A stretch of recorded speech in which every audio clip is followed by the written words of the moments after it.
The city of Fredericton will look to find some cheer today as it attempts to heal from Friday's shooting that took the lives of 2 police officers and 2 civilians. In the face of tragedy, Pride organizers have decided to press ahead with the festival. That begins at noon. The Prime Minister will also pay a visit to lay his own floral tribute to the victims. The Pride is about being proud and love. Kasalamo, in my language, is Kasalamo, love. And we're going to show the city our love for all of them, for all of you. Last night, residents gathered outside the City Hall for an interfaith service. The tribute included the lighting of tea lights around a fountain. Our Chris O'Neill-Yates is in Fredericton, outside the police headquarters, where people have also been mourning the victims. Chris, what are you seeing there this morning? And tell us a bit more about the organizers' decision to go ahead with that Pride Festival.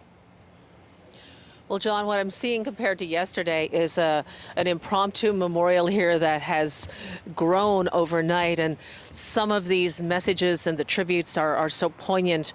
If you look at this one here, it's a drawing of a Wonder Woman, which says, "You are a hero," obviously intended for Constable Sarah Burns. All of these are part of what the city is trying to do and the people here are trying to do to ease the pain of the family and the pain that everybody here seems to be feeling.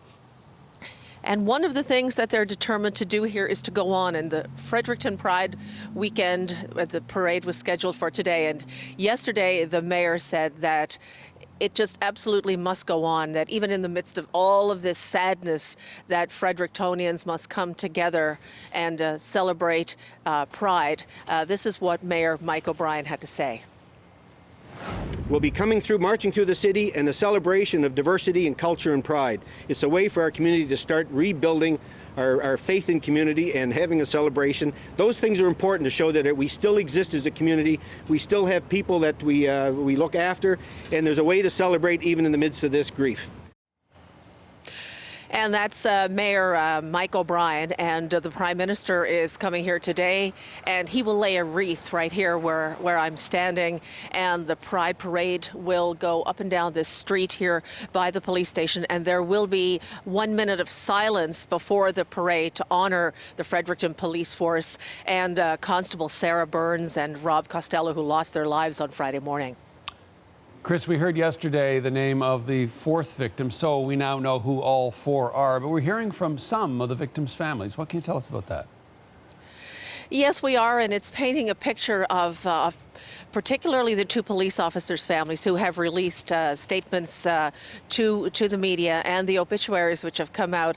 And it's painting a picture of 2 people very committed to their communities, very committed to their families. In the statement that was released by Rob Costello's family, his partner, Jackie McLean, says that they met late in life, but we shared a love of one another that I only believed existed in movies, except this was real life and it really happened. I cannot begin to imagine my life without him. Rob was a dedicated family man. My children were so fond of Rob that they affectionately referred to him as their faux pas. And Sarah Burns was known as a stay-at-home mom for 14 years who raised 3 beautiful boys and 3 shining stars of her life. At the age of 40, she decided to fulfill her lifelong dream and become a police officer. So that's some of what we're hearing about these 2 officers, about who they were and how they were loved by their families.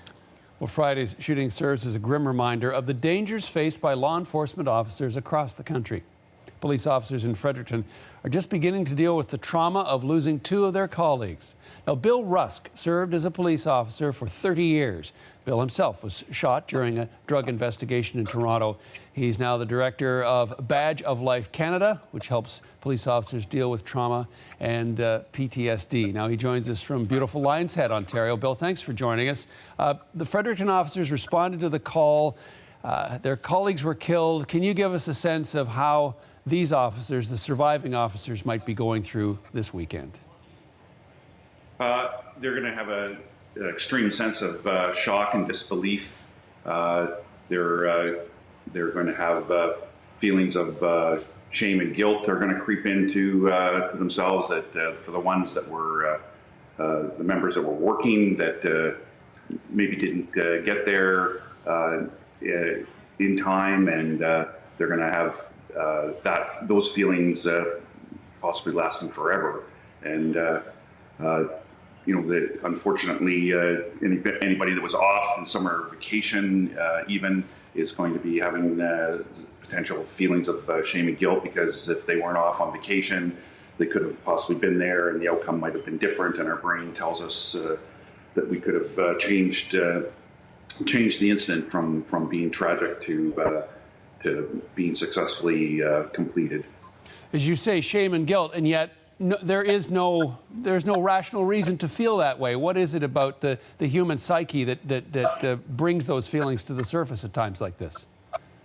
Well, through our organization, we promote mind, body, and spirit, and we refer to that particular as a moral injury, and which is a wound to your heart, your soul, your spirit, whatever your belief system is that way.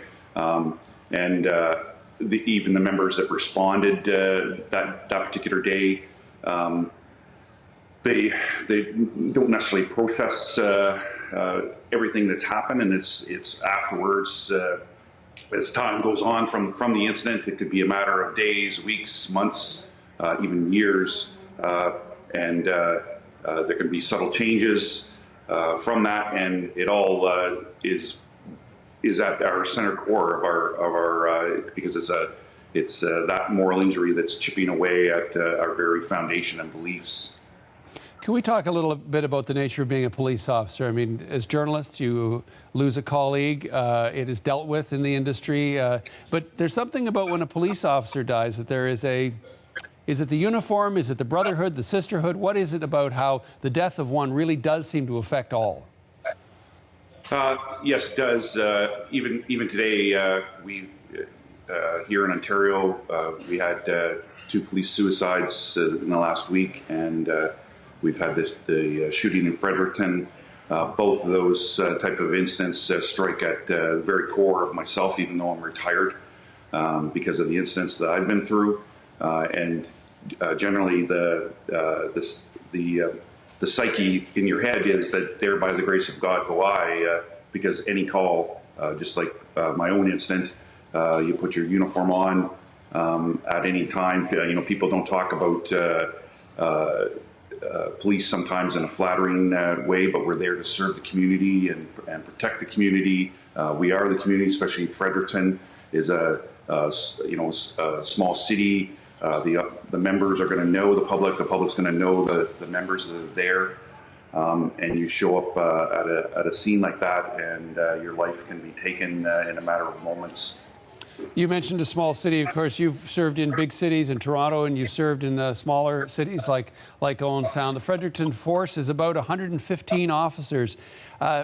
Does it make a difference when the force is so small, is so intimate, where surely they would know almost all of their colleagues?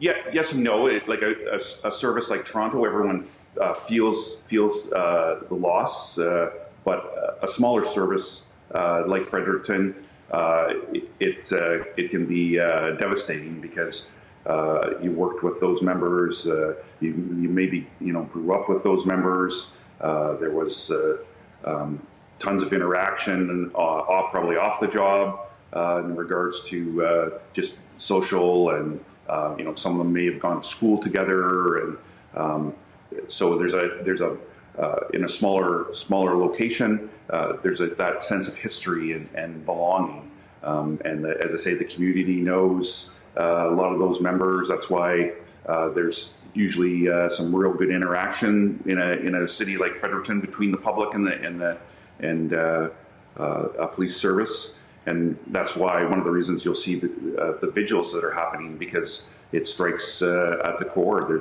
And when there's a loss of the police are the public, and the public are the police, and it can be just devastating to the entire community. One more question, and it's a big one, Mr. Rusk. The step forward for the police community and the community at large, how can they work towards recovery? They have to be able to show their grief, which they are showing. The families, the victims of the families, the police officers' families, the colleagues, friends and family need to work through that, and there's counseling that can be done. There's critical incident stress debriefing, critical incident stress management, but ultimately peer support is one of the biggest things that can happen. We have through our organization, we have programs that are specifically for people that are in an aftermath like that in terms of police, and those are all things that they can kind of tap into to try and get a sense of what happened, and that they really didn't do anything wrong, and that's really what happens is we with that moral injury we feel a sense of shame and guilt, and it can continually come up out of the blue at any time in the future, and it's better to deal with it and get a sense of understanding.